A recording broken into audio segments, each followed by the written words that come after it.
Today we are going to see the 10th chapter, and according to your revised syllabus, the topics that you have to learn from 10th chapter are forward bloc, its objectives, and INA, objectives and contributions of Subhas Chandra Bose.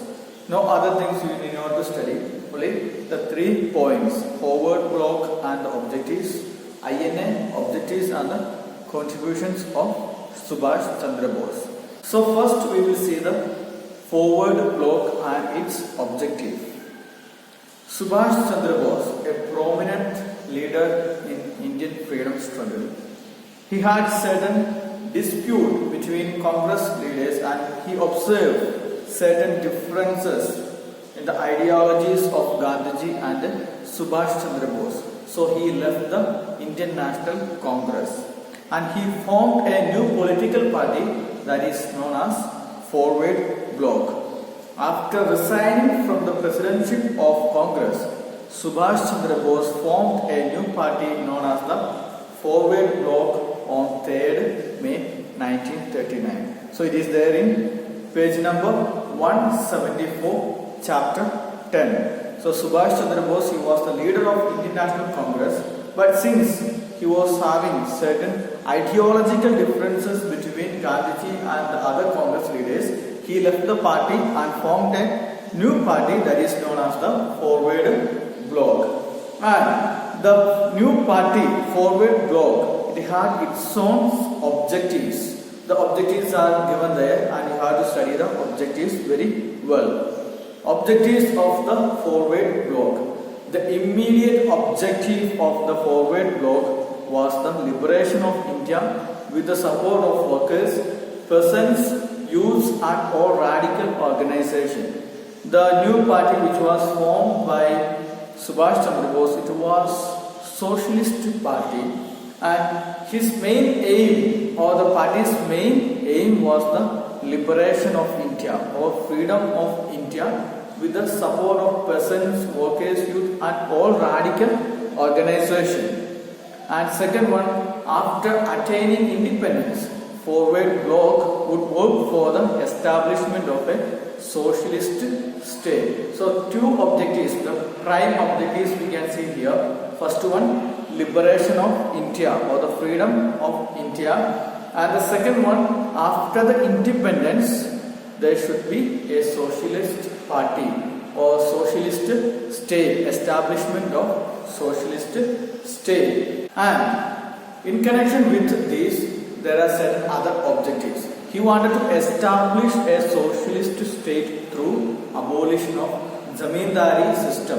Zamindari system we have learned, it is landlord system. He wanted to abolish the landlord system and introduction of a new monetary and credit system. He wanted to establish a new system, a monetary system which was based on socialist ideals.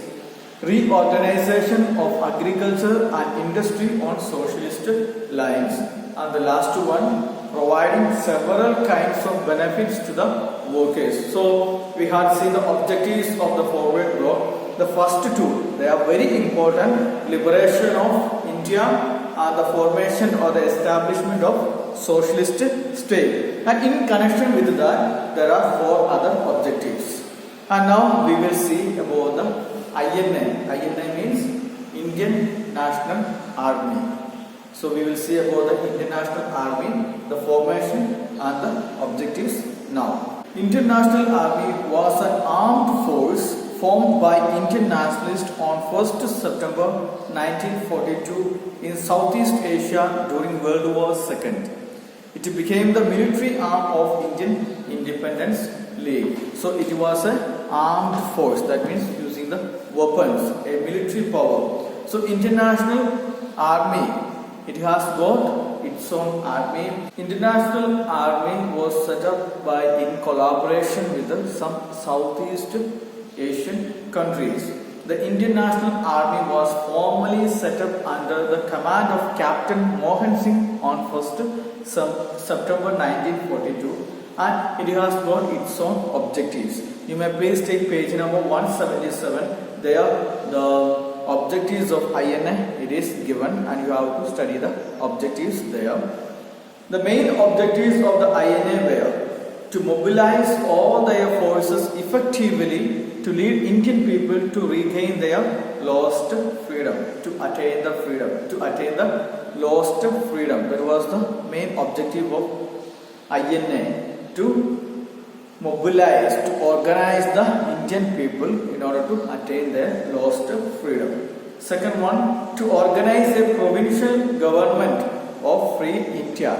There should be a government for free India. Third one, to prepare the Indian people inside and outside India for an armed struggle. Earlier we have noticed the struggle done by Congress. It was non-violent and it was not based on violence. But here Subhas Chandra Bose, he just aimed at armed violence or armed struggle by using weapon. INA and Subhas Chandra Bose, they believed that military force and armed force was very essential for attaining freedom. So to prepare the Indian people inside and outside India for an armed struggle. And finally, the motto of INA was unity, faith and sacrifice. And finally, the motto of INA was unity, faith and sacrifice. So that is the objectives of INA, to mobilize the Indian citizen, Indian people to regain their lost freedom. And second one, the establishment of the provincial government. And the third one, the Indians from outside India and inside India, to mobilize them for the armed struggle. And finally the motto, unity, faith and sacrifice. And now we will see some of the contributions of Subhas Chandra Bose in India's freedom struggle. The contributions of Subhas Chandra Bose during the freedom struggle, it is not directly given there in your textbook, but if you read the text, then you will understand some of the contributions of Subhas Chandra Bose, and I will later send a note on the contributions of Subhas Chandra Bose during the freedom struggle. So Subhas Chandra Bose was an Indian nationalist who is remembered for his active and aggressive role in India's freedom struggle. So he was very well known for his active and aggressive role in India's freedom struggle. And all others, especially Mahatma Gandhi and other Congress leaders, they were following the non-violent methods. But during that time, Subhas Chandra Bose, he came forward with the idea of the role of armed force during the freedom struggle. And the contributions, Subhas Chandra Bose was an ardent believer of socialism and a radical ideas. So he firmly believed in socialism and radical, aggressive ideas. He believed that freedom could not be gained until and unless India takes help of any foreign country. So he believed that in order to attain freedom, India needed the help of other foreign countries. Bose formed the Forward Bloc, and one of its main objectives of the Forward Bloc was the independence of the nation. He found Forward Bloc, and the main objective, the main aim of Forward Bloc was the liberation of India or freedom of India. He provided leadership to the Indian National Army after he went to Japan in 1943. He was the leader of INA, Indian National Army, once he reached there in Japan in 1943. Subhas Chandra Bose also founded the provincial government of Free India at Singapore on 21st October 1943. The government was recognized by 9 governments including Germany, Italy, Japan and Myanmar. He found a new government, a provincial government for Free India in Singapore, and 9 countries, major countries during that time, agreed or accepted the provincial government established by Subhas Chandra Bose. The provincial government of Free India acquired its first territories when Japan handed over the Andaman and Nicobar Islands to it. So earlier it is a provincial government and was not having any territory, but since Subhas Chandra Bose was having a friendly alliance with Japan. Once Japan conquered Andaman and Nicobar Islands, then the country Japan handed over that particular territory to the provincial government established by Subhas Chandra Bose. So the government established by Subhas Chandra Bose, it got a territory. He provided an influential leadership and kept the spirit of nationalism burning during the slack period of national movement in India. So during the freedom movement and freedom struggle in India, his leadership and his charisma, his influential leadership and charisma kept the spirit of nationalism burning in the minds of people in India. Till the last day of his life as an active freedom fighter, he kept the spirit of fighting the British.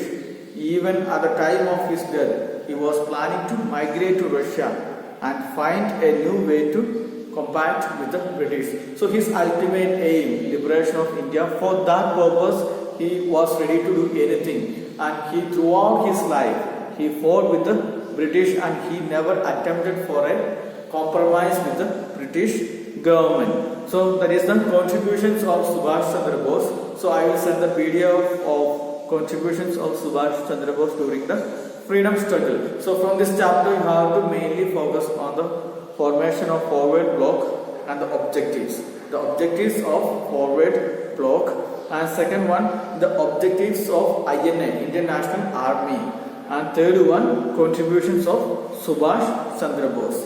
Thank you. Have a nice day.